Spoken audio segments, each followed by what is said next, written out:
However, our story with this with regard to Disney comes in 1938. So this is when Disney decided to make the story and he got Joe Grant to write a script for it. However, work on the project got paused until 1950, and the reason for this is because Walt Disney wanted the technology to get much better, and he wanted for this to be his masterpiece, right? So the stakes were really, really high for this film, to give you an idea. However, the big fear for this was that it was going to be too similar to Snow White and also to Cinderella, right? And so there were many changes that were made to it to make it a little bit more different. So the first major change was that Philip was going to be given a much bigger role than any other of the kind of like hero princes had been in other things. And also it was decided that Aurora wouldn't be aware of her status. So whereas Snow White, for instance, knows that she's a princess, Aurora wouldn't know her status. And Aurora, unlike many other Disney princesses, right, it decided that she would have a fresh and modern sensibility in order to appeal to contemporary audiences. So whereas a lot of the other princesses have been quite like, old-fashioned, she would have a lot more kind of pizzazz to her, right? And you can really see this with her character. Another big change was that instead of there being 8 fairies, they end up whittling it down to 4. And this process was done around 1951, right? So they had most of the script kind of ironed out by then. And also they decided that Maleficent was going to be a lot more of a menacing character, right? So rather than her having this kind of like hag-like appearance that was in like the original, instead it was decided she'd be a lot more of a menacing character.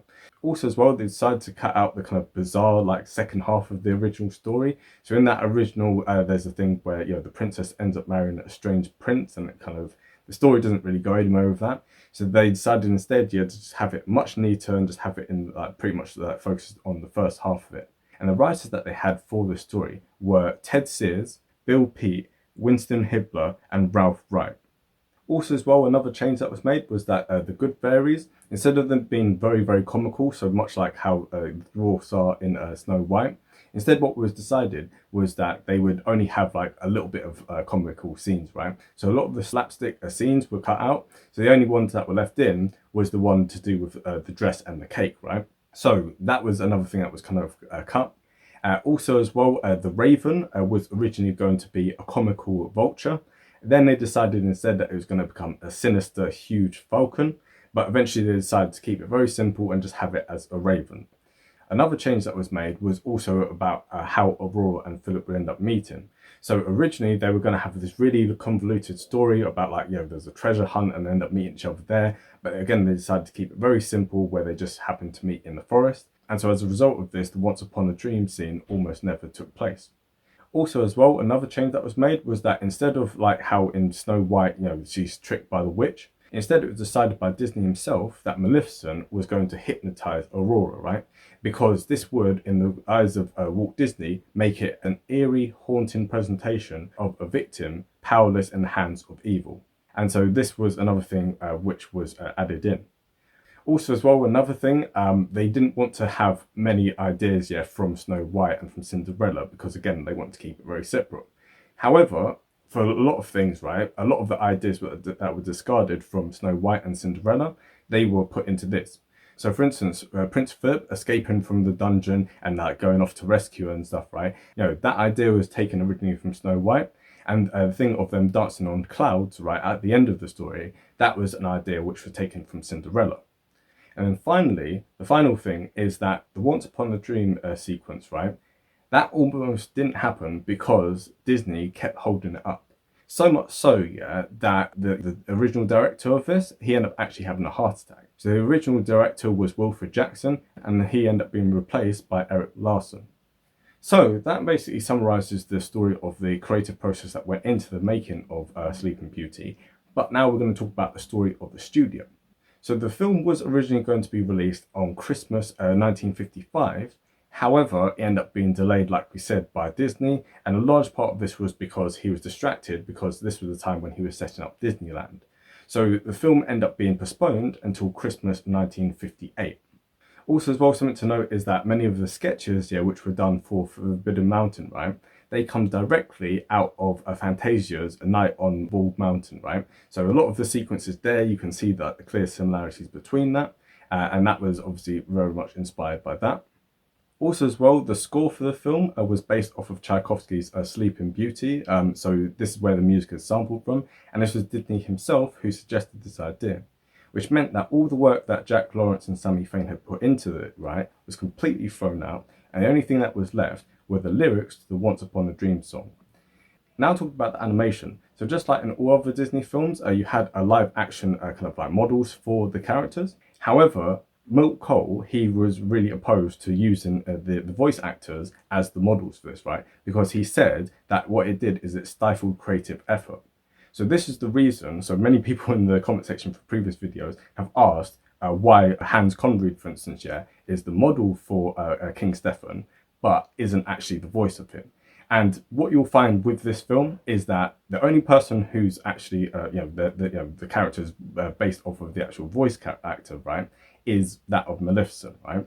And so that's the reason why everyone is all different. So with that being said, we're going to talk about the casting, right?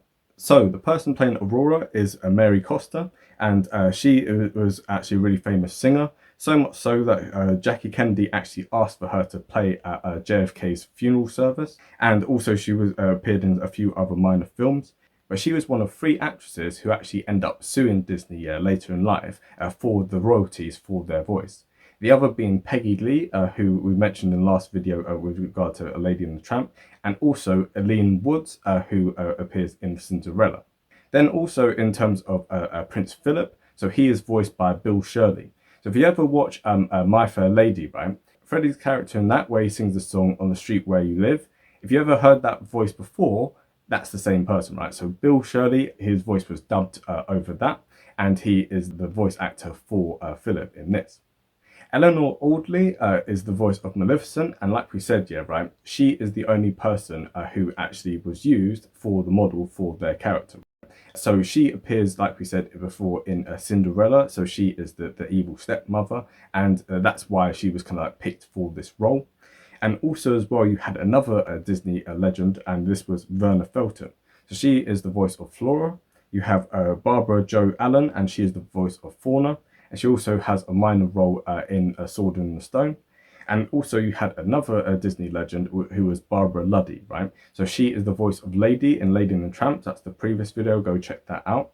And she also appears in 101 Dalmatians. Then also for King Stefan, so he's voiced by Taylor Holmes, and he actually died a little bit after like the actual release of this film. And then finally you have Bill Thompson, right? So we've mentioned him in many other videos as well, Alice in Wonderland, etc., etc. And he is the voice of King Hubert. So with that being said, that kind of covers the story of the studio. So now we're going to talk about the themes and the history of Sleeping Beauty. So, you know, the themes of this are very similar to many other things, but the ones that kind of stand out is, first of all, chivalry. You also have romance, you have jealousy, and also something which is really emphasized in this film is the use of magic, right? So whereas in other Disney films before this point, you had magic being a part of it, right? In this, it has a really major role. And actually the fact that the fairies aren't allowed to use magic for a big part of the film is really, really stressed by them, right? So really, really makes it a magical film. And also as well, something which we have to talk about, and this kind of ties in a little bit with the legacy of it, is, like we said before, the unconsensual kiss. So in recent years, people tried to cancel Sleeping Beauty. They tried to be like, oh, you know, it wasn't consent, etc., etc. First of all, I hear what you're saying, but at the same time, I don't hear what you're saying, because first of all, it is just a kiss. It's nothing more than that, right? So like, you know, this hold our horses, right? But also as well, within the film, A, they love each other, and B, if he doesn't do that, then the whole kingdom ends up being, you know, in eternal sleep, right? So it's kind of, you know, weighs up the pros and cons of it. Let me know in the comment section what you think about it. But in my eyes, it's like, it's not that deep, right? I'll probably get cancelled myself for saying that, but I think it's not that deep. But anyway, that being said, that controversy out of the way, we're going to now talk about the legacy of the film. So critics of the film gave it good reviews, but also said that it wasn't that great, right? Now, the reason being is because they said it was too similar to Snow White and Cinderella. So as much as Walt Disney tried to make it so it wasn't, the problem was that it just had too many parallels. And where it differed, it actually was worse. So, for instance, the fairies were nowhere near as funny as the dwarfs in Snow White, so that kind of was lost. And also as well, they made it much more of a kind of like monster movie kind of theme, right? Which is very reminiscent of kind of the films that they had in 1950s. So it's very intense, right? It's very scary at points with Maleficent and stuff. And also like with the whole like dragon fighting scene, it's very scary, but it's not on the same level as Snow White, right? So I think that Disney failed in making this a kind of legendary film, right? And also the box office kind of speaks for this as well.